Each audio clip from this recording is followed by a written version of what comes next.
Have you been staying up late at night, just wandering into the darkness? How do I make an Ogee bracket foot? Well, your prayers are answered. Stick around, I'll show you how.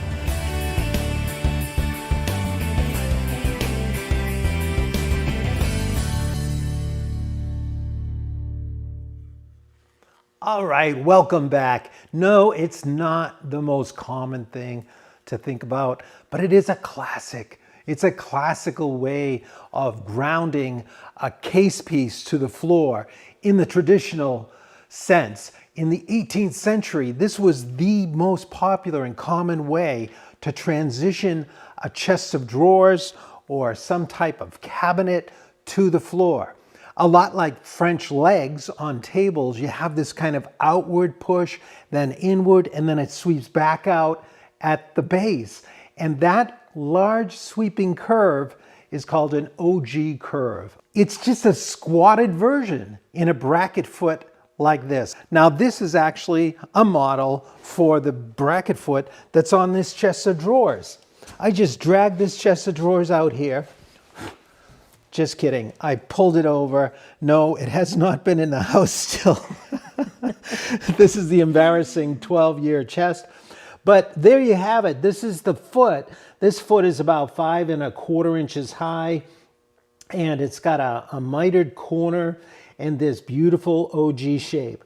Now there are plainer versions. You don't have to do the Ogee shape, but this classic kind of bracket foot was also made in a very vertical way. So you just have a square miter to the floor. And that was a little simpler, a little more maybe country version of fine Chippendale style furniture like this. So, but we want to challenge ourselves and solve this mystery. And how do we make an Ogee bracket foot? And we don't have much time. So I'm going to give you the crash course in Ogee bracket foot making. I want to show you a few patterns first of all. This is, by the way, the pattern we'll be using for this piece. I think I had it on a piece of plywood like these. Lots of times they were on plywood in this way. And these are a few that I've got. This is from back in my North Carolina days and at Pug Moore's. And I even traced off a bunch while I was in North Carolina at Pug Moore's. Look at all those bracket feet. So a number of these are meant to be Ogee and a number are meant to be just vertical to the floor. So you have a lot of versions here. You even have a little dovetailed version up here. So we've got all kinds, but this is one of my favorites. I think it fits beautifully under the standard chest of drawers that we have here. And this is a precursor to a course that we're going to be doing in the near future. I was thinking about doing a bow front next, but I think that might be jumping a little too far ahead. I'd love to go back to the classics. Let's make a traditional piece. Let's make a Chippendale style, and we'll put some type of bead around the drawer. There's a lot more moldings and detail than the shaker chest of drawers. But if you built the shaker chest of drawers, this will be child's play. Now let's take one more quick look at it before we dive in. I want to show you the back foot. So you've got the front foot, which is the mitered corner, and then in the back, you're gonna have to swing right around the back. Okay. You got the same profile here, but look how it's connected in the back. You've got this beautiful dovetail to this very plain bracket that's reaching out and supporting in the back. So that's a nice way of doing it, but if you were doing this process, you would have this glued up along with all the other feet when you're doing the shaping. But I'm just going to show you one at a time. So here we go. We've got the bracket foot, and this is bent so that we can, I'll show you later why we have it like that. But this is the size, and this will be fully shared when we get to the course. So we're not going to make patterns and send them out now, but hang in there, sign up for our mailing list, and you'll be ready for the course. All right, so here we go. I'm going to start with 5-inch thick, wide material, and it's a little over 1 3/8 inches. You could go You want to be at least that thick because you can see when you cut this curve into it, you're going to lose almost a ½ inch off the front. So you need some material to sit under the case. And you need also enough room here on the miter for this to join together. Now, there's a number of ways for these to join together in this miter in the front, but we're going to miter them, and then I'm going to show you a super quick, easy way to spline the miter and get on with the project, okay? So if this were a nicer piece, this is not, this is just a sample, I would think of making my feet that we're going to make the two front corners like this. So we would have our foot would come up, you know, something like that, right? So we got that. Okay, so they're going to be kind of mirrored across this seam. Now we lay them out like that, and then we would miter along that line like that. The reason we do that is so that when we have the opportunity, why not have the grain look to uninterruptedly wrap the corner? Okay, so let me show you the material that we're going to use. This is the actual front we'll be using here, okay? So look at how that grain just flows across. And I've already cut the miter. I'm going to go over to the table saw and show you how the miter could be cut. But we're not going to bother too much with that. I want to get right to the spline. So there, when we join this together now, we'll be wrapping and gluing it up like that. And look how nice that grain is going to wrap around the corner. Okay, so now we're going to take this over to the table saw. We're going to run a groove to make a slot for our spline. Let's check it out over the table saw. So I've got the saw blade cranked up a bit. You can see you've got to bring it up high enough to get over the thickness here. And I've also tilted it over to our 45 degrees for a nice miter. You may have to set this a few times. Make sure do some sample cross cutting, as I did here with this pine. And I even did a sample groove to check and make sure my miter was going to join up to be a great 90-degree angle, okay? So set your saw up. And then what I did was to cut these miters, see that nice groove there? You can just use a setup like this and cross cut right here, okay? Now I did that with my test, but I did a number of feet here. I actually cheated and went over to the felder. Don't tell anybody. But you could run one this way and one this way, and then that will actually cancel out a bit and give you a nice 90-degree miter as well, okay? So whatever, you want to make sure you have a nice square cross-cut sled. Now this is a hybrid, you notice. It's a, there's no base to it. So you may be used to those big sleds, but I like having a variety of sleds that run in the slots, very similar to the cross-cut sled, except I don't like cutting big diagonals into my good standard tables sled. So I have all these other little ones. Some you can use for dados. And then sometimes you get a lot of slots cut in and you end up nailing on a sacrificial face here to clean it up. And that's what I did. All right, so that's a good way to get your miter in there. And once you've got your miters, now we're going to run our spline. So we want the spline, we want to plan the spline to be toward the inside corner here. The reason is, if you go too deep with the spline, or you are out here, let's say you did it in the middle, if you put a spline right across here, right in the middle of this miter, then you cut your Ogee bracket, you're going to see Mr. Spline make its greeting right in the depth of the Ogee bracket. So you've got to pull it to the inside. Now, why are we using the spline? It's going to give reinforcement, absolutely, to this corner. but it also greatly simplifies the glue up. Imagine trying to glue up a big heavy miter like this with no stabilizing indexing at all. But the spline gives you the absolute perfect location for the points to come together, adds all the strength. So let's just go ahead and run a spline on this one, and I'll show you how this works. Now, this one is only, it's about 3/8 of an inch out from the bottom.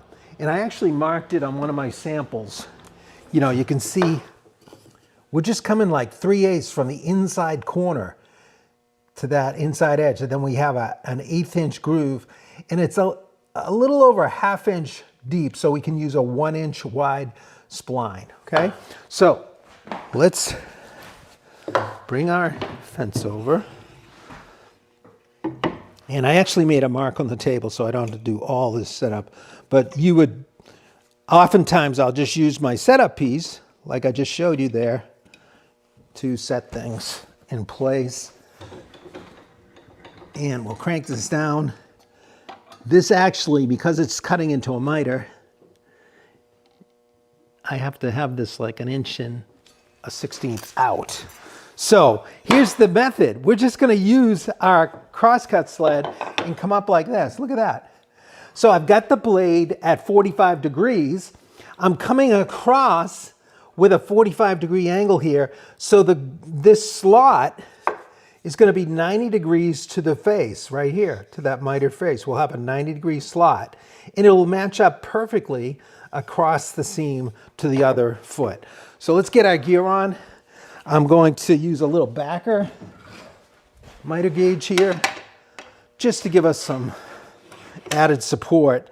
But the key thing here is keeping this dead flat on the fence, making sure that's nice and square. It looks beautiful.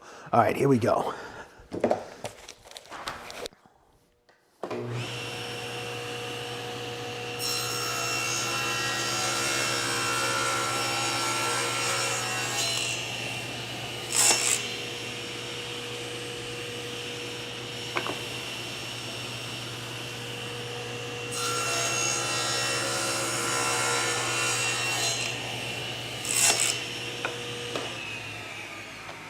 All right, that's all there is to it. All right, let's head back to the bench and I'll show you how we glue this up. There's a couple different approaches to go with here. In order to connect a miter Ogee like this, you could have longer stock, like say this here, and cut the molding, like do the whole molding, and have this long piece that has the Ogee already in it. Then you can cut your miter, and then you can glue it up. But I'm showing you a little simpler way. This simplifies the whole glue up, which can be frustrating, okay, to align and all that. So I prefer to glue up and make a nice solid miter, glue it up, and then in the glued up form, we will then cut our Ogee shape into it, okay? That's the process I'm showing you right now. All right, so here we go. This is one I've already done. I just didn't want to be fitting the splines, but I want you to see how this works. This is just walnut, right? And they're not all the way width, but the grain is running across these little splines, okay? So look, they're easy to break that way, but they're quite strong in the other direction. So we didn't want to have splines that went across the weak direction. We want to go perpendicular to the grain, so we have really strong splines, and they're going to be going along the grain of the foot, so when you glue them in, you'll get the maximum glue strength and all of that. So once you've got them sized, you want to sand them so they fit into the grooves, but not super tight, right? Because you still got to get the glue in there, all right? And I have done this where I've made them too precise. Now, you can barely wiggle them, okay? And they go in and out easily, but they're not really loose, because I know you're going to get a little swell factor here. And you do your test and make sure it's all going to work out. So that looks good. Look how nice that comes together in a point. And that spline is a beautiful index for when we clamp it up, it's going to stay nice and square. And it was a super easy cut to make. So let's bring it down like this. I'm going to position them because I know they fit right like that. And let's get some glue, and we're actually going to glue this up. So you need some glue that gives you a little time, even though this is not that complex. I'm going to use Type Bond 3, but you could use, I tried the Extend earlier, and it's kind of warm today, and I don't like sweating it while I'm doing this kind of thing. Do you? I don't like to see you sweat. No, thanks. You rarely do, right? That's true. Yeah, right. You get all the good sides of me. All right, so we're going to lay that there. And then we're going to go there. And I'm putting a little into the groove. You got to get in the groove. And let's use our handy dandy paddle to get some glue in there. Just smear it right in there. And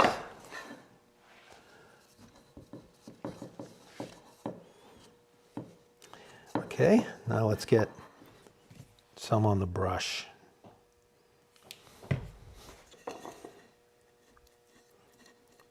Get it right out. This is end grain, you know, kind of, well, at a diagonal, but it is going to soak it up a little. But there'll be a lot of strength in here because it is kind of like a scarf type joint, you know. And even though it's end grain, it's halfway between end grain and side grain.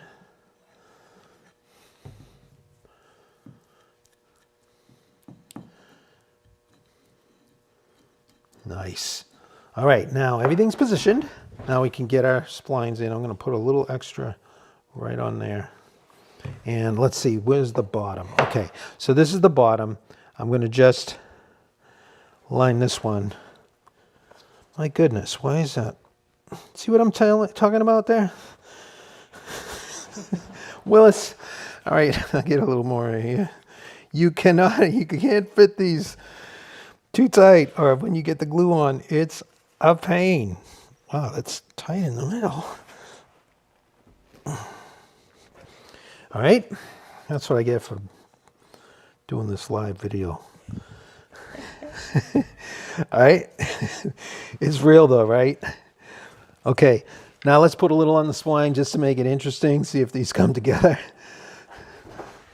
It is risky. It is, we love it though. All right. Nice. It's good glue surface. Now I want to get these, okay, here's the top. I'm a little long with my spline on the top, which is fine. All right, so it goes in like this. Let's see if we can just push it together and keep it nice and flat on the bottom. Oh boy. It'll work out. Oh boy, it gets exciting. It's kind of hard because you're pushing it at a funky angle. It's diagonal. There it goes. All right, I can let the clamp do the rest. I just want to I was trying to make sure that I got it. Yeah, that feels pretty flush. Oh yeah, there we go. Okay, so here's how fun and simple it is to clamp this up. We're just going to use these little F clamps, and I'm going to just put it right there on that side of the miter. A little squeeze, gentle. Now I just need one on the other end. This is so much easier than if you already had the Ogee in it. You know what I mean? That's what I was talking about earlier. All right, see how that came up nicely, like the two in tandem? And now we just need two more at the top. So I'm trying to line up these pads right in the, pretty much the middle here.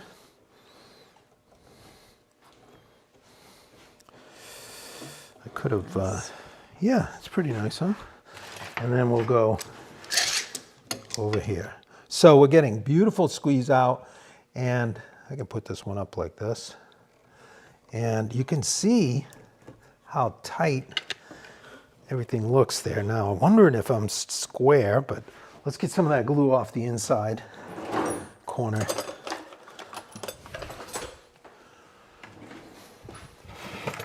Get my putty knife.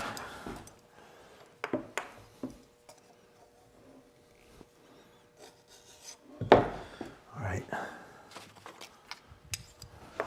You know, in the course, we'll really break this down. I mean, I'm not skimping really here, but the course gives us a little more time to get into the nuances. All right, so with that inside corner clean, now I can check for square. So I'll get the woodpeckers. Oh, man, that's pretty sweet. If you're that close, I mean, you can just, if your chest isn't quite square, you end up blending it anyway. But when it's like that, you're golden, right? So then we want to check the glue situation on the outside corner. We can actually pull these off for a second. I don't think that's going anywhere, you know, with the spline and all. Just let you see how nice and tight that comes together. And that's right off the saw. So you don't have to, you know, use a shooting board or anything for this. I'll put the round pad there so we can see it better. Okay, let's get the bottom.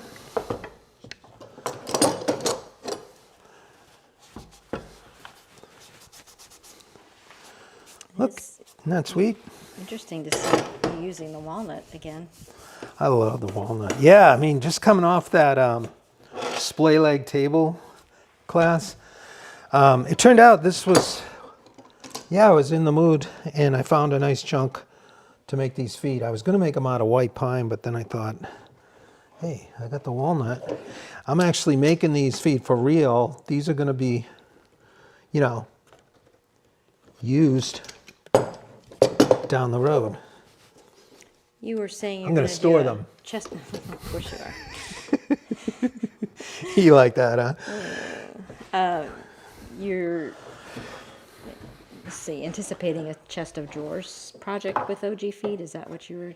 Yeah, that's what I was mentioning earlier. Mm-hmm. You know, I was thinking of doing the bow front next, but there's been a number of people wanting this, and this is a great traditional method, and we can work with different types of treatments on the drawer fronts as well before we get into the bow front. That's pretty complex, but that'll be our, I love building these bow fronts too, so I want to keep this ball rolling as we go. All right, so we're nice and flush, and we can set that aside, and that bad boy will be rock solid in no time. So, what do you know? I have one right here. I'm just taking out of the oven. This one I glued up a couple hours ago at least, and I'll show you how solid these things are. I'm going to set this aside. Okay, so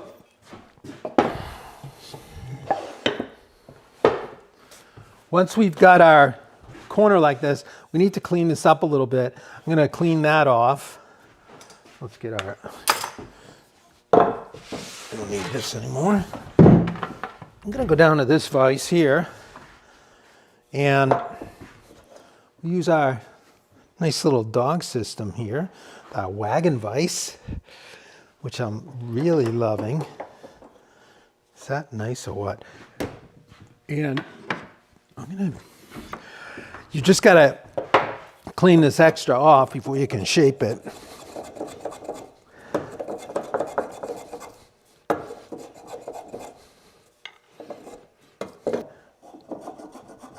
Now this is my Lee Nielsen, it's set a little finer. I'm a little offset here. This side's a touch higher, so I want to just bring that into plane with this side. It's barely changing it, but you want those to be in plane for the next step.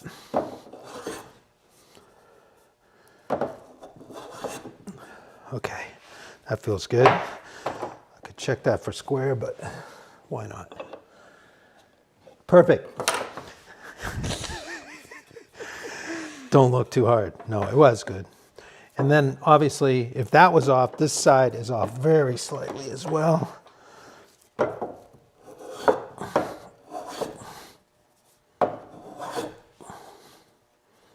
That's about it. Okay, here we go. So now that I've got this set, I want to lay out for the curve. So this is how we had it set. Like our foot was going to be like this, okay? So this is our face, and we're going to have our Ogee on the end here. So it's going to be shaped like that. So I can actually come right on over and use your pattern, and you're going to mark it out right on the ends. So you can fold it over there or whatever, but with the apex here, right there and there, I'm in good shape, okay? So now I'm going to take my pen. Let's do it so I could see it a little better. And here we go.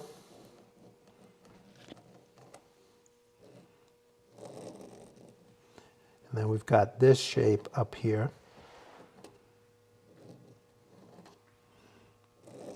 Okay, so there's our Ogee shape right on the back, on the end. And then we'll flip and we'll do the same on the other end. And this is going to be our guideline. This is all we need to shoot for right here.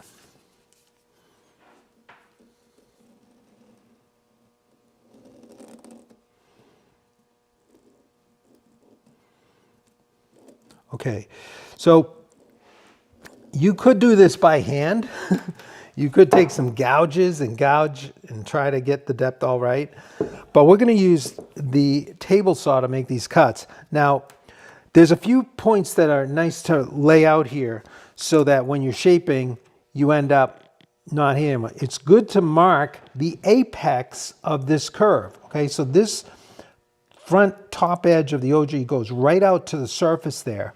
And I figured out that it's right about 1 3/8 on this piece. So I'm just going to set up a little square. And this pencil line is that apex. So I want to take that off last. I want to leave that on the whole way here.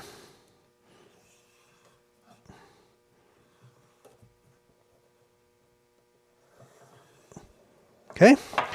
Now we also have this where it curves in. You can see the top of this radius here sets right in there. I think I've got this other square set, and that's just about a 1/2 inch, actually. Yeah. Okay. So I'll use a pencil here. Let me set that a little touch heavier. Let's use a pen so we can see it. Okay, and then we're going to just go right down here. This is showing us where we'll be rounding over to. So you can see the way that line meets, and it's showing that's what's coming off, and that's the apex of the curve. Now the last one to do is at the bottom. We really can just use our finger for this.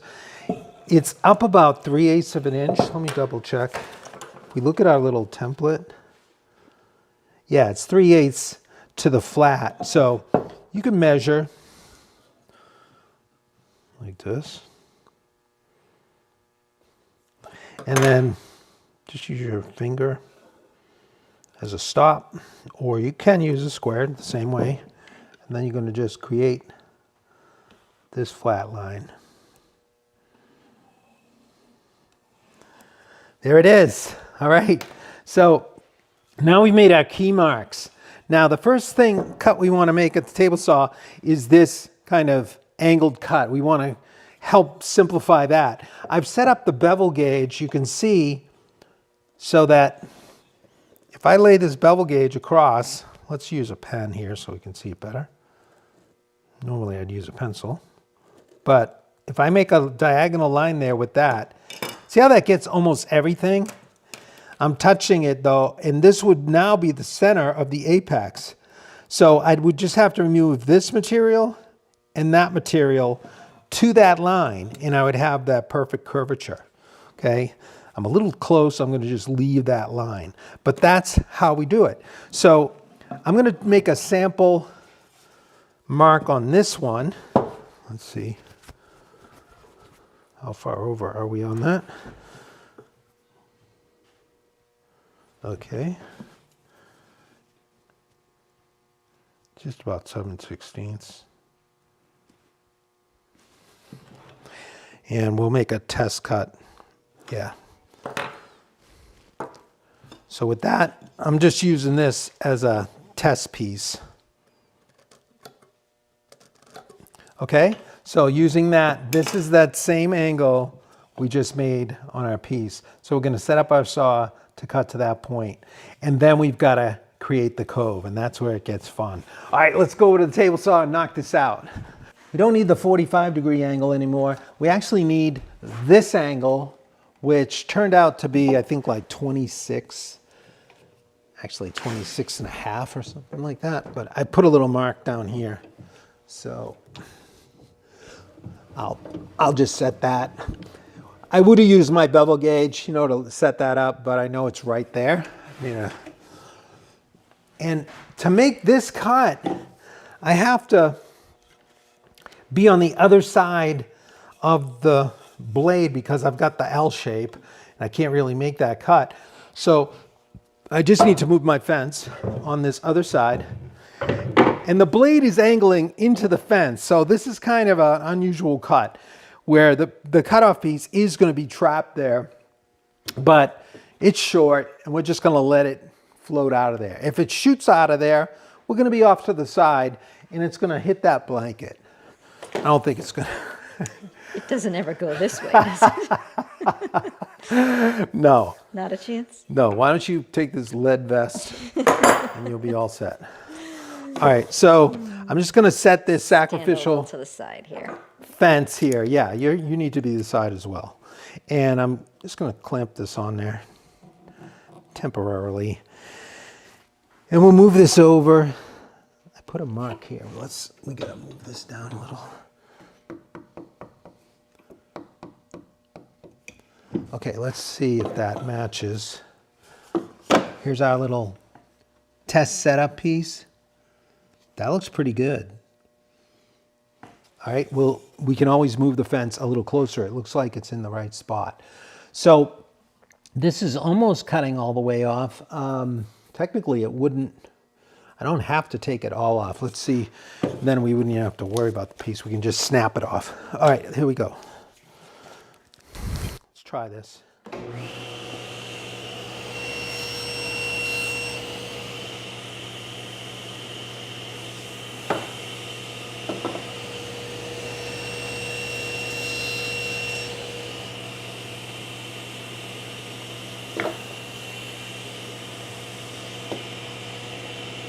That's good.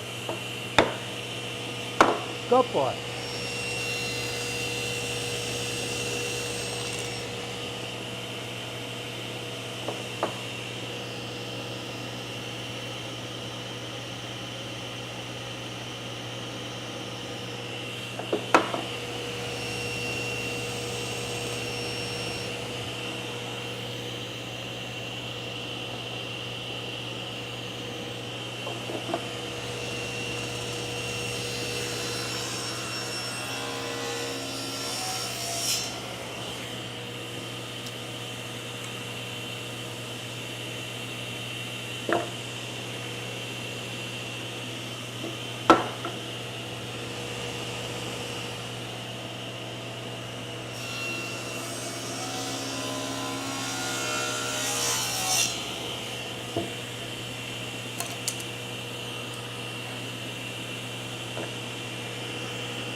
All right. So you see what we have now? If you look in here, we've got our OG shape. We've made that nice angular facet, trying to follow the angle of that curve. It's a very kind of soft curve up, but we're just touching the apex right about the middle of it. So we just need to clean up that to that guideline on the top. So we cleaned up a lot of that. Now we've got to cut our cove. So this area here. So this is where it gets fun. In order to do this, again, you want to have a sacrificial piece of stock. It'd be nice if I had pine, but I had this piece of walnut and it's kind of sappy, but I thought I would use this. So I've already drawn on the end the exact same profile we're after here, okay? So we can take a look at it, and if I happen to overcut or make a mistake, it'll be first on this one, and I should notice it before I go to this one. Should is the operative word. All right, so I would go ahead and do all my legs, obviously, but that's all we need there. And this is the method of using your table saw as a almost like a shaper. All right, let's just do this. I always enjoy this, but I think it's the first time I've ever shown this in any course or Shop Night Live. It's kind of an advanced technique. It's not in the manual. You get nervous now. So we want to bring our saw blade up straight. Are the table saw police going to come visit us? No, maybe. Now, the saw blade obviously is round, and you never really notice that when you make a cut going straight in line with it. But we're not going to go straight. We're going to go diagonally across the blade, which is going to give us that hollow curvature to create the curvature on our cove here. You can use this for all types of things. Now, you want to set up an auxiliary fence, just a straight edge, that is on your table and is holding the piece at approximately the right angle to get that curve. So what I do is I actually hold the blade, I get the blade up to about the height of the curve I'm cutting, okay? Now this blade is just 90 degrees, all right? So I'm eyeballing it from the side here. You can't really see this, but I'm looking at the curvature of the blade, all right? And I'm seeing where it's hitting kind of the floor, and I go, okay, that looks pretty good right there, all right? So it's about there I want to run across to get the curvature to follow the curve I have drawn on the end. All right, we're going for the bottom edge first. So I've got a straight edge right here, a nice piece of maple. Let's put it this way. I already put some tape on the table. This is from earlier, and I'm telling you, it took very little time to set this up, but practice a little. That's why you have your practice piece, and you're just going to take a very light cut initially so you can see exactly where you are. So I'm going to put a clamp on this end here. This is just a nice jointed edge, a solid piece of maple here, but anything solid and straight and true will work. And then I'm going to use a big clamp at this end and get up underneath here. And I thought it might be fun to know what angle this is. I didn't have to know it, but I brought my miter gauge, my bevel gauge over, and I checked it, and it's 30 degrees off of going straight. It's just 30 degrees over. It's 60 degrees this way, okay? So it's very forgiving because you're just kind of roughing it out to that arc. So now that I've got that there, I got to double check. So I can see where the teeth go under the table here and how close I am. Because if you remember, I want a 3/8 inch offset. I know I've got a split there, but I'm not worried about it. So I'm going to leave like a good full 3/8 flat there. And then I'm looking at the curvature of the blade from this diagonal, and it's following that lower curve. It doesn't do it perfectly. So we'll have to make a couple settings where we slide up a little to get this area here, okay? So I meant to cut that diagonal while I had that set up, but it doesn't matter. I'm mainly after this cove right here. And so now that I can see I'm at the full height from here, it looks like it's pretty good. Now I'm gonna drop the blade down because I don't wanna do this all in one shot. Now one thing to notice here, I've got it just up about 1/8 of an inch right here to get a feel for it, all right? Now one thing to notice is the blade is on the front side, so it's gonna be spinning and pushing the work into the fence, okay? You wouldn't want it the other way around. You wouldn't wanna have the fence over here and be pushing, and it would actually wanna pull and throw the work away. It's actually gonna push into. But by taking light cuts, the pressure is minimal, and you're really using, and you're gonna move slowly, and it's gonna do a beautiful job. So let's go ahead. I'm gonna make a few passes. I'm gonna make a pass. You might wanna see it from over there now. Okay. Because you can zoom in and you'll see exactly what happens. All right, so from this angle, you're gonna watch, this is my pattern. Once I see it's where I want it, I'm gonna bring over my actual bracket foot and run it.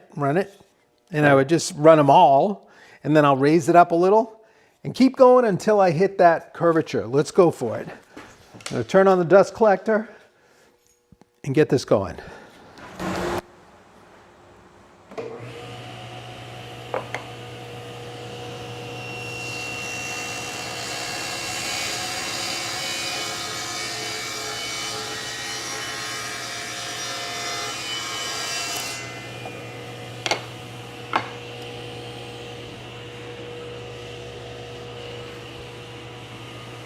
Okay.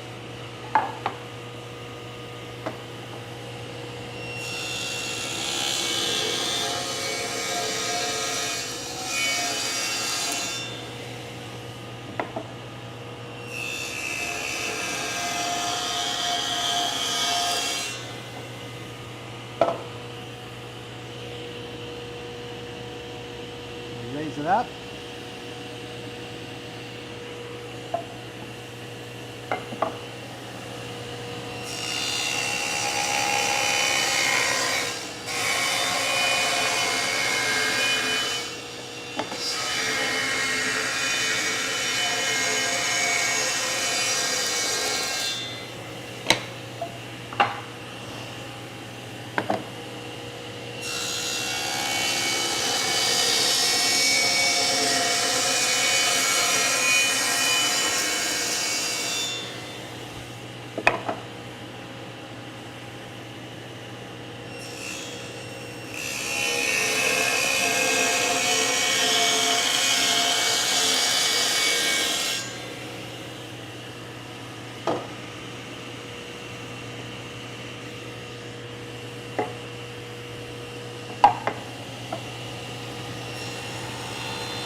All right. Isn't that great? Are you using a rip blade or a crosscut blade for that? Let me turn off the air for a second. Actually, I'm using both. I'm using a combination blade. I believe I have the 50 tooth ridge carbide in there right now. So, you know, a 40, 50 tooth, those combinations saw, it's a carbide tip blade. So nice saw blade. But you're just going to take light cuts. It works with any kind of blade. You can use a high-speed steel type as well. But look at that. So we've already established that nice cove cut. You can see we're right on our line, just where we want to be. And now, I actually went aggressive. I just took the line there, but that's fine. I still got a nice flat there. I'm right at my 3/8. So now I want to slide over, and I have to drop the blade down a little bit. So I'm just going to loosen this one. I don't have to slide the whole thing. I'm just going to pivot on that clamp up there. If I can lift this up.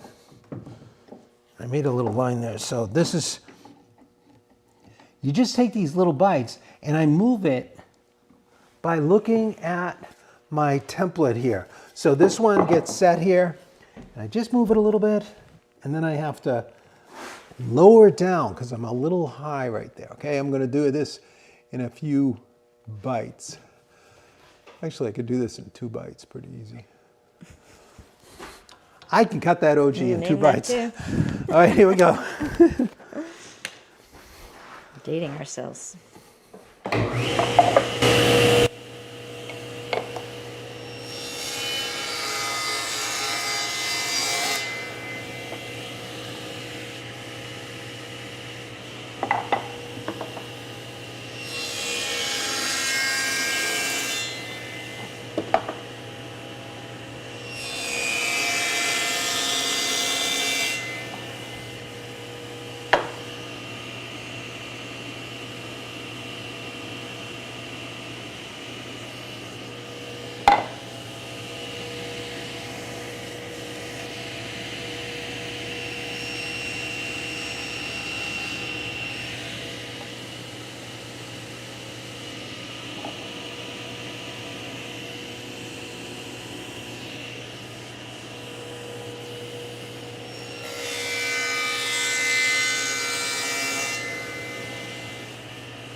Okay, one more, and then we'll shape this and wrap it up.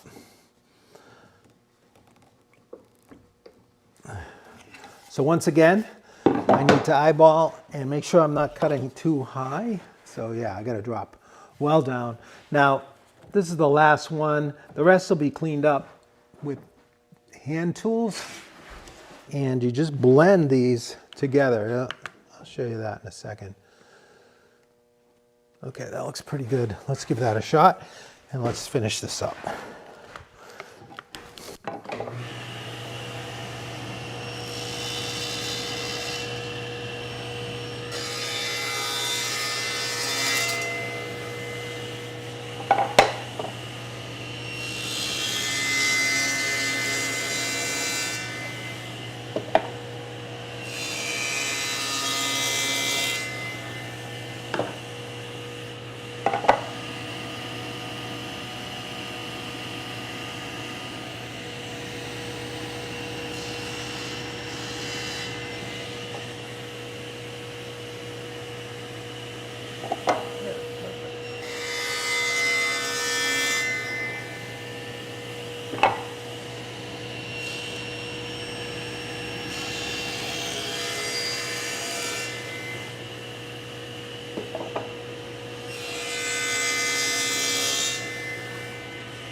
All right. Look, we've practically got an Ogee bracket foot already. Now, let's go back to the bench. I'll show you a method for cleaning this up. I'm not going to go all the way with this, but I'll just show you one side, how quick this can be. Now, before you start planing, you're going to mark the new apex. So we created this flat, and right about the apex of that curve is right about there. So you can use your finger, make a little mark like that, go right on around. Same thing. Okay, so that's showing you, just leave that line to the end. So we have to knock off this material to get down to that flat. So I'm going to just hold the plane at the right angle. Let's hold it this way.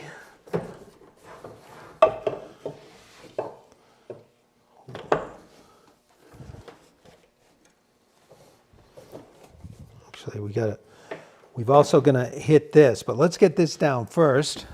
So I'll take the heavier set block plane and just knock this down.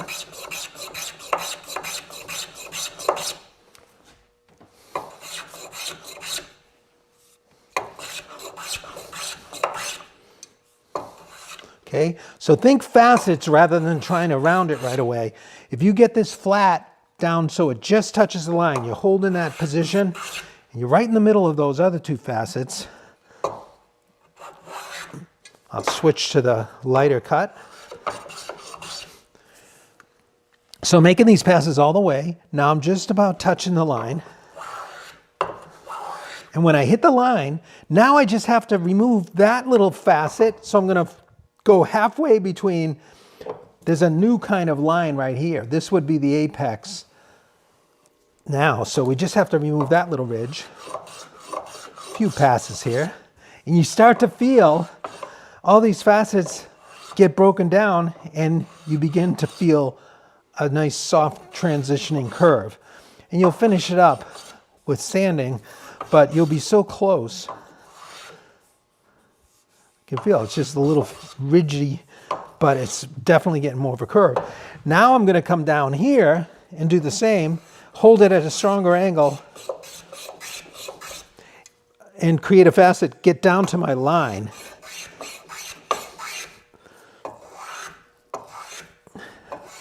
Okay, now I'm just about there. I would be a little more careful about this. Now I'm going to bring in and put it halfway between those two and knock off that little ridge. So you get the idea. It's kind of a fun way to create smooth, rounded over transitions.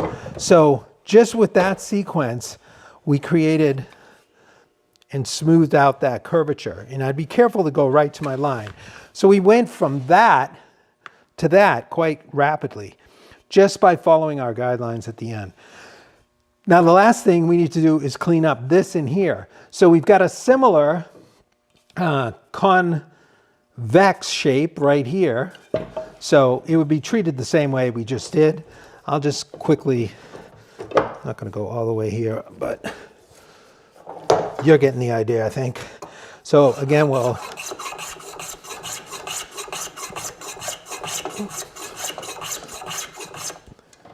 just going to take that down. You can see our guideline.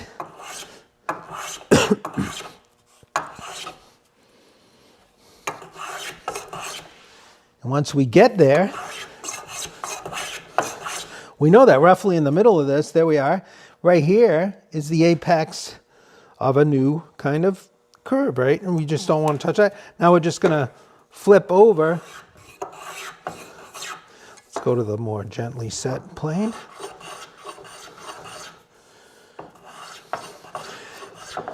And then we've got a little ridge down here.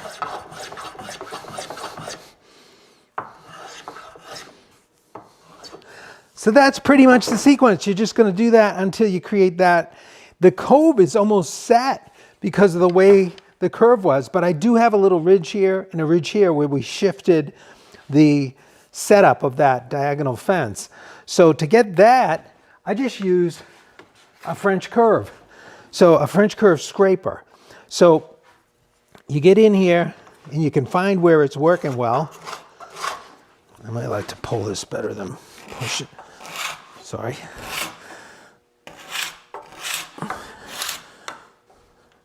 See, I'm working away from the corner here, but see, it's working those ridges, and you're just going to rotate it till it fits. It has a nice changing curve there.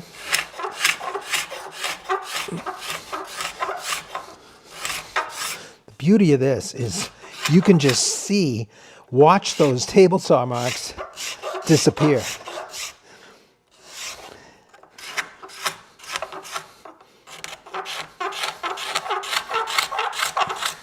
And the other thing to keep in mind is when you're working this cove, you don't have to do the whole thing, because if we look at our Ogee bracket, this is all getting cut away. We're only left with this. So we're really concerned about these first 2 or 3 inches here. But I'll blend it out a little bit, but we'll go for that.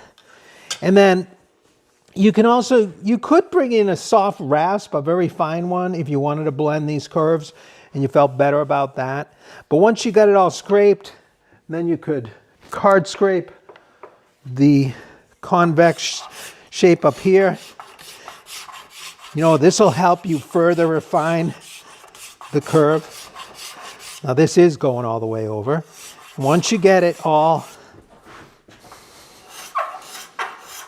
blended, this is a high-speed version of the process, but it's fun. It goes pretty smoothly. Then you could bring in something like a large cove like this. This is like a moldable kind of sanding pad, and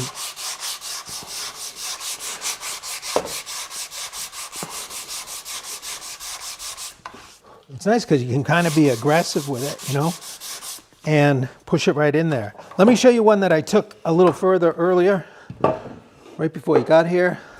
So this one I did on both sides, but I haven't totally refined it and scraped it and all. But that's pretty much the shape you're going to go for, right? Once you've got it really shaped nicely, you'll sand it up. Let me just sand a little bit on this side.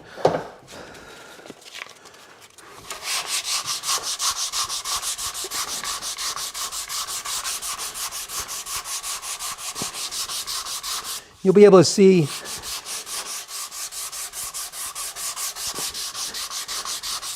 what's left of any table saw marks leaving. I usually do a more thorough card scrape before. I'll get rid of all of, just like that. You can switch between the paper if you do see something. This is so nice though. These just fare the curve to be beautifully sweet. Now you might say, well, they're not all going to be the same. Well, no, they'll be very subtly different, but that's the human part. And also, no one's ever going to be able to see.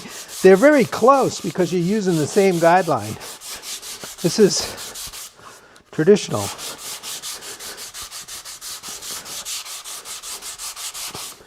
I have admired those William and Hussey molding planers.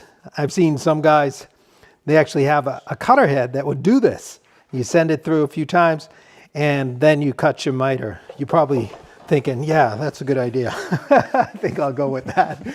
All right, so once you've got that, now let's say we did both sides and we were all sanded up. I'll just show you this quickly. We'll just do one side of this. You're going to take your pattern, and obviously you can't cut this from the outside, but you can by bending it. And this is the thickness of our material right here. So we're going to just put it right on the inside corner there. And we have right in front of us the profile of our Ogee bracket foot. So we just trace around here.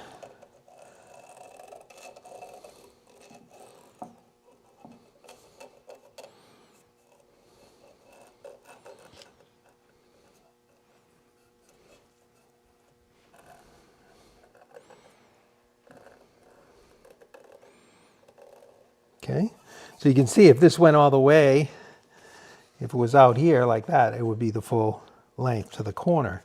So I would do the same to the other side and trace that. But let's just do one side. Let's just bandsaw this out, and then that'll be it.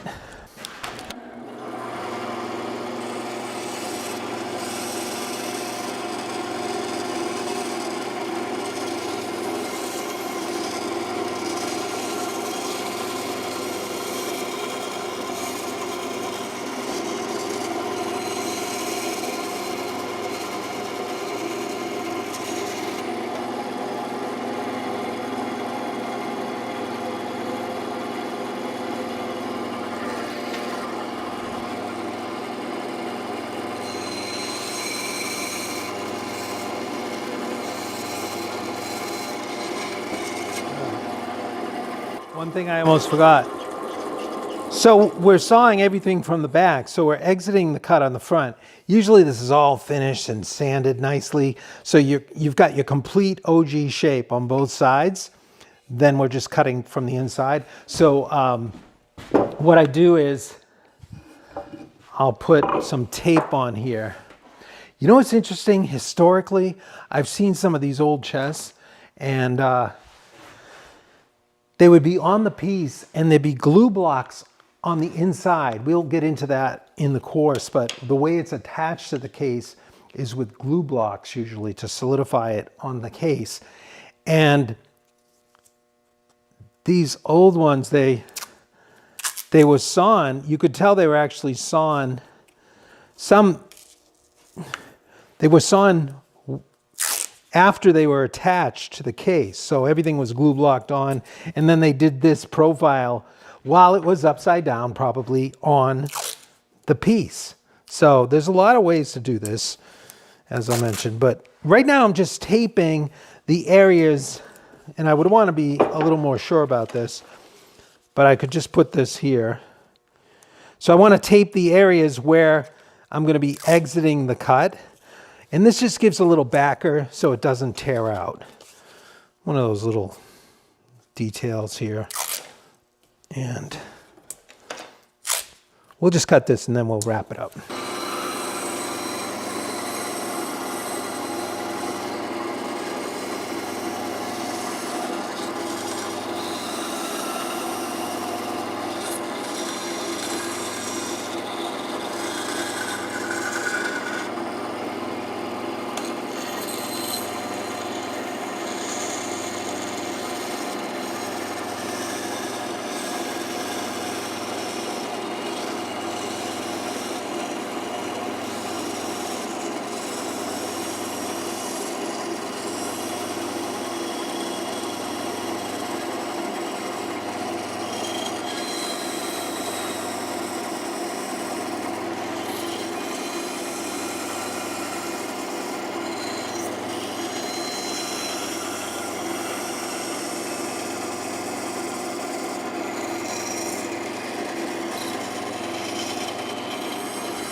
Sorry, I didn't stop there, but that's in the way.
So we'll take our tape off. That's nice, no tear out. But you can see we've got some cleanup to do there.